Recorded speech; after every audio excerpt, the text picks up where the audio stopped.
अन्योंगासेयो guys, Radhe Radhe. तो कैसे हैं आप लोग? आई होप आप सब लोग सही सलामत होंगे, क्योंकि सही सलामत ही होना चाहिए। क्या मैं भी हर रोज एक घिसी पिटी लाइन बोल देता हूँ? मतलब रोज रोज रोज रोज हर वीडियो में वही बात, इसलिए मैंने सोचा आज कुछ अलग बोल देता हूँ। So hope you guys are doing well, और अगर नहीं तो आप अपनी परेशानियां बेधड़क बेझिझक कमेंट बॉक्स में लिख सकते हैं, क्योंकि दुख बांटने से कम होता है, ऐसा कहते तो है। पता नहीं ऐसा होता है कि नहीं। ये इतनी तेज हवा चलेगी ना, इतनी तेज हवा चलेगी कि मेरी पूरी वीडियो खराब हो जाएगी। आप लोग देख रहे हैं ना, पूरी कायनात मुझे रोकना चाहती है। मतलब इतना चुभने लगा हूं मैं सबको। मैं छोरा बिल्कुल भी नहीं हूं यार, मैं तो कितना अच्छा हूं वो तो मुझे ही पता है। खैर, इस वीडियो में हम बात करने वाले हैं अभीर के बारे में, पूकी के बारे में, अक्षनब के बारे में, मन्यू के बारे में और अभीरा के बारे में। मतलब ओजी अभीरा, अभीरा, अभिमन्यु और अक्षरा। मतलब कैसे टॉपिक इधर से उधर हो जाएगी मुझे भी पता नहीं चलेगा। हो सकता है हम और लोगों के बारे में भी बातें कर ले। तो शुरू करते हैं। और सबसे पहले तो वो बातें जो पिछले वीडियो में अधूरी रह गई थी। कुछ चीजें ना मैं दूसरे वीडियो के लिए रख ही लेता हूँ कि इसको मैं अगले वीडियो में बोलूंगा, और बोल दूंगा कि ये तो पिछले वीडियो की बात थी। तो वहीं से शुरू करेंगे। तो चलिए शुरू करते हैं, देर किस बात की। भाई हम सेलिब्रेट नहीं कर पाए यार, अक्षनब की नातिन हुई है। कितनी खुशी की बात है ये। जिनकी बेटी नहीं हो सकती थी, जिनका साथ में बच्चा हमने कभी नहीं सोचा था कि होगा, जिनकी जोड़ी नहीं बन सकती थी, आज उनकी नातिन हो गई है। कितनी खुशी की बात है ये। सारे अक्षनब फैंस के लिए बहुत ही बड़ी खुशी की बात है ये। और देखिए दोस्तों, अभी जैसी सिचुएशन है ना, जहाँ पे पूरी फैमिली अबीरा के साथ है और उसके अगेंस्ट अरमान है, ऐसी सिचुएशन जेन 2 में भी हुई थी, जब मनीष जी का एक्सीडेंट हुआ था नायरा के हाथों। सबको तो लगा था कि मनीष जी मर जाएंगे, लेकिन वो तो अमरता का वरदान पाए हुए हैं ना, स्वर्ग से अमृत चुरा के खाए हुए हैं। मतलब उनका जब एक्सीडेंट हुआ था तब कार्तिक कैसे नायरा पे ब्लेम करने लगा था।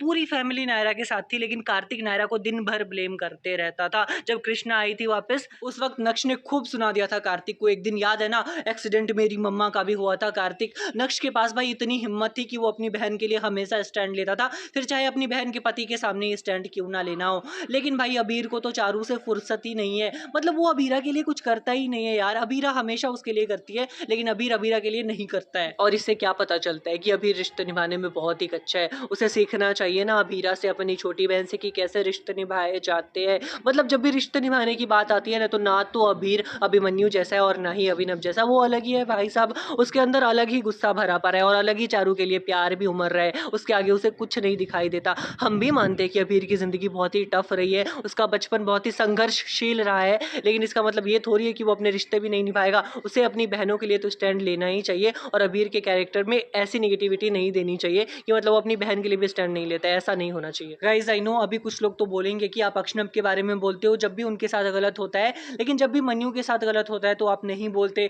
मन्यू को साइडलाइन कर दिया गया है। अक्षरा की हिस्ट्री में मन्यू को दिखाते ही नहीं। अभी आरोही की मौत का राज खुला, फिर भी मन्यू का नाम भी नहीं आया, मन्यू का जिक्र भी नहीं हुआ। रूही भी मन्यू को याद नहीं करती, अबीर भी मन्यू को याद नहीं करता, क्योंकि अक्षरा को मन्यू के साथ नहीं जोड़ा जा रहा है। लेकिन सेम मेकर्स ने अबीर को मन्यू के जैसा दिखाया है। ये जो अबीर को इतना डैशिंग दिखाया है, अबीर के ऊपर लड़कियां मरती हैं, अबीर को इतना ज्यादा गुस्सा आता है, और वो ढोल नगारे वाला सीन जो मंदिर में हुआ था, उस तरीके का अबीर को इसीलिए दिखाया गया है ताकि इससे ये बताया जा सके कि वो मन्यू का बेटा है। बाकी तो अबीर की परवरिश नव ने ही की थी, तो इस हिसाब से तो उसे नव जैसा होना चाहिए था, लेकिन वो तो बिल्कुल अभिमन्यु जैसा है बहुत सारी चीजों में। सबसे ज्यादा तो उसका अग्रेशन भाई साहब। मतलब अबीर का गुस्सा उसे मन्यु का बेटा बनाता है। मतलब गुस्सा तो हमें खून में ही मिला है ना, विरासत में अबीर को गुस्सा मिला है, उसके खून में गुस्सा है। लेकिन जरूरत से ज्यादा गुस्सा करना ना सेहत के लिए बहुत हानिकारक होता है, और सेहत से भी ज्यादा तो जिंदगी के लिए हानिकारक होता है, क्योंकि सेहत ही नहीं रहेगी तो जिंदगी कैसे रहेगी, है ना। देखो, ना तो अबीर को बहुत ज्यादा गुस्सा आता, और ना ही वो गुस्से में कियारा से शादी करता, और ना ही ये सब कुछ होता। I know Kiara is equally responsible for the marriage, लेकिन कियारा भी ये जानती थी कि अबीर उससे प्यार नहीं करता, और कियारा ये भी जानती थी कि अबीर चारू के प्यार में पागल है। लेकिन अबीर भी जानता था कि कियारा उसके प्यार में पागल है, फिर भी दोनों ने एक दूसरे से शादी की।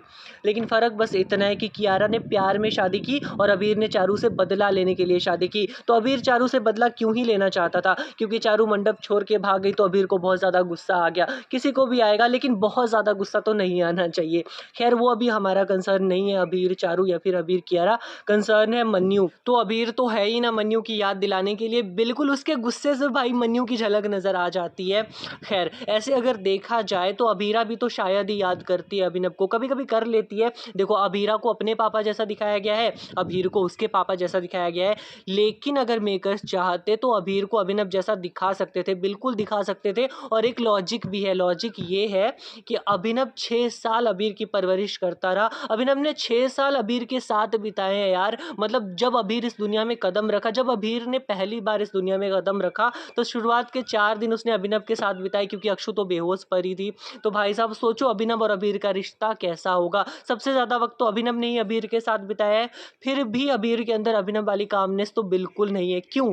क्योंकि ताकि वो अभिमन्यु की याद दिला सके। और मेरी ये शिकायत नहीं है, बिल्कुल मैं शिकायत नहीं कर रहा हूँ कि अबीर को अभिमन्यु जैसा क्यों दिखाया जा रहा है और अभिनव जैसा क्यों नहीं दिखाया जा रहा है। कायदे से अबीर को अभिमन्यु जैसा ही दिखाना चाहिए, क्योंकि अभिमन्यु का बेटा है अबीर, लेकिन उसका नाम अबीर शर्मा ही है। और अबीर के लिए जो अभिनव ने किया वो तो किसी के लिए कोई नहीं कर सकता। खैर वो भी अलग की बात है।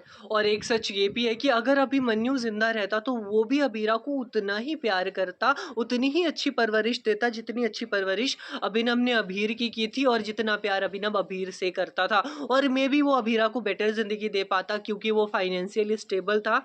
और आपकी अच्छी परवरिश, अच्छी जिंदगी के लिए फाइनेंस भी तो मैटर करता है। खैर अबीर की जिंदगी बहुत अच्छी थी, मैं बिल्कुल नहीं कह रहा हूँ कि अभिनव ने कोई कसर छोड़ दी अबीर को पालने में, लेकिन बात अभिमन्यु की हो रही है तो वो ये सब इसलिए नहीं करता क्योंकि वो अभिनव का कर्जा उतारना चाहता था, बल्कि वो इसलिए भी करता क्योंकि वो भी बहुत अच्छा इंसान था और वो अक्षु से बहुत प्यार करता था। और रही बात फ्लैशबैक्स की, तो भाई साहब एक बात ना गांठ बांध लो, जब भी किसी एक्टर की कंट्रोवर्शियल एग्जिट होती है ना, फिर चाहे वो कोई भी शो हो, कोई भी शो हो, तो उनके फ्लैशबैक्स बहुत ही कम देते हैं। अब ऐसा क्यों होता है पता नहीं, लेकिन ऐसा होता ज़रूर है और ये चीज़ मैंने नोटिस की है। वैसे भी वायर के जेन 2 में ना अक्षरा के फ्लैशबैक्स बहुत ही कम देते थे, जितने देने चाहिए ना उससे बहुत ही कम फ्लैशबैक्स आते थे यार। लेकिन जेन 3 में तो खूब पिक्चर्स दिखाते थे कायरा की, भाई साहब फ्लैशबैक्स भी आते थे, कभी वीडियो चल रहा होता था कायरा का, कुछ ना कुछ छोटे छोटे मोमेंट्स आते थे। इवन जब जेन 4 आने वाला था, गोइनकाज हवेली शिफ्ट किए थे कुछ दिनों के लिए, अगर आप लोगों को याद हो, तो मेन वॉल पे कायरा की फोटो थी। भाई साहब हर एपिसोड में कायरा झलकते थे,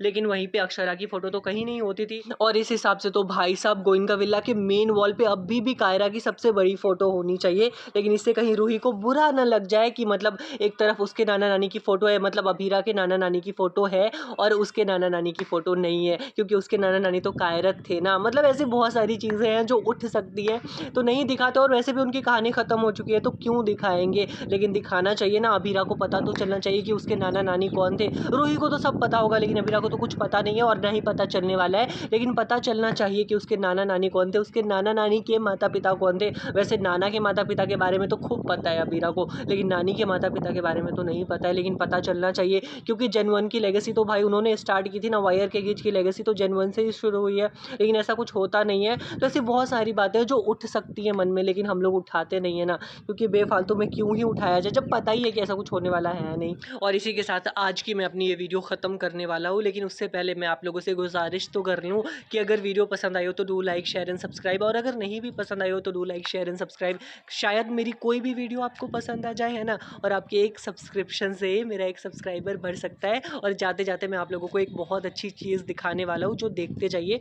ये लीजिए, देखिए मेरे छत पे कितनी प्यारी सी कबूतर बैठी है, मे भी कबूतर बैठा है, कुछ भी है, लेकिन इसको शायद पता चल रहा है कि मैं आ रहा हूँ आ रहा हूँ, और ये उड़ जाएगा, वो सीन तो मेरे को चाहिए ही।